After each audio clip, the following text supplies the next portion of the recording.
Peggy 3.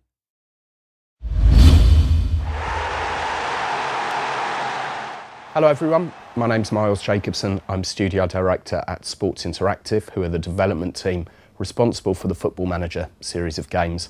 I'm here today to tell you a little bit about Football Manager 2011, which will be out before Christmas. We're very pleased with the fact that we've got more new features than ever before. And what I'm going to do today is just go through a few of the highlight features, and then we'll be revealing more over the coming months. The first thing that I'd like to talk about from Football Manager 2011 is the new contract negotiation system that we have in place. We first put agents into the game in FM 2005, and they're still there. But we've expanded upon that a lot more in Football Manager 2011, and we have lots of different agent types now inside the game. Now, these agent types negotiate contracts in different ways. So you might get some agents who'll come to you with a complete blank page for negotiations. You might get others that come to you with far too high demands, or some that are a little bit more sensible. There's 5 different types all in all. And we've worked with a bunch of agents and chief executives from inside football to not only come up with the characters themselves and the types of agent that you have, but also to come up with a host of new contract clauses. For example, you can now offer to give players bonuses if they make it into the team of the year. You can offer them minimum fee release clauses if a big European club comes in for them, and those kinds of things. There's about a dozen, I think it is, new contract clauses in there.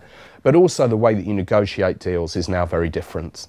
It's not a case of you make an offer, send a fax, essentially, is how the way it used to be in the game. In the real world, that's not really how it's done. It's either done on the phone or face-to-face, sitting in a room, and you negotiate it there and then the player will go away and decide whether he wants to join after you've come to some kind of agreement on terms. It might be that another club offer him better terms in the meanwhile, and they might come back to you, or they might decide to just take it there and then.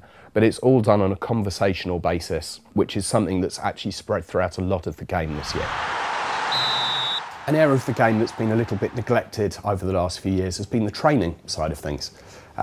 This is because simply we hadn't got any better ideas of how we could improve it. But obviously things change over the years, and we've had lots of requests from people to change the way that training works, and lots of really good ideas on our forums as well. So we sat down and looked at absolutely everything to come up with a system that we're really happy with and we think will work very well. For a start, we've made it a bit easier for people to use whilst also being more in depth. So you've got 14 extra areas that you can train players in, rather than just having the general category. There are 14 other presets. But we also have a new match preparation section, which is something that we never dealt with very well before.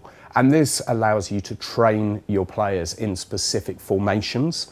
It also allows you to focus training on a particular area. So, for example, if you're like me and play the game by making loads of transfers right at the start of the game, this will actually allow you to try and encourage your team to blend together whilst you're preparing for matches. A really important part of being a football manager is to be able to effectively interact with your players and your board, as well as being able to play mind games with other managers. And with Football Manager 2011, we've had a complete revamp in this area. So, as well as lots of extra options of ways you're able to interact, we also have private conversations which you're able to use with your own players. There have been far too many times in the last couple of versions when I've been sitting there playing the game and one of my players has become unhappy and there's been absolutely nothing that I can do about it. Now, at least, there are options for you to be able to discuss with the player. You might not be able to make them happy again, but at least it gives you the chance to try. There are also more things that you can ask the board about. As an example of that, if you can't build any more seats in your stadium because you can't get planning permission, you can now request a new stadium. You can also ask for a higher percentage of the revenues that come in from transfers to actually put towards your transfer budget. And again, it's just trying to make the game feel more immersive. A few years ago, we changed the way that the news and inbox worked inside the game. We basically split the two screens separately from one another because there was so much news from around the world coming through inside the game. That worked quite well for what we were trying to do, but unfortunately had the knock-on that people found that they didn't feel as immersed inside the game world anymore as they had done previously. So what we've done this year is made big improvements to the subscriptions area and what you can subscribe to and unsubscribe to. And we've merged the news screen and the inbox screen back together. It has a whole new look. It's very clear when something needs to be responded to or when you can just flick past something. It's also much easier to subscribe and unsubscribe to news. So you really can configure the whole world to be the way that you want to.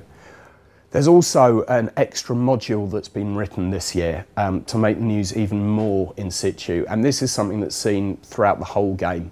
Now what this does is basically looks at all of the possibilities of league places,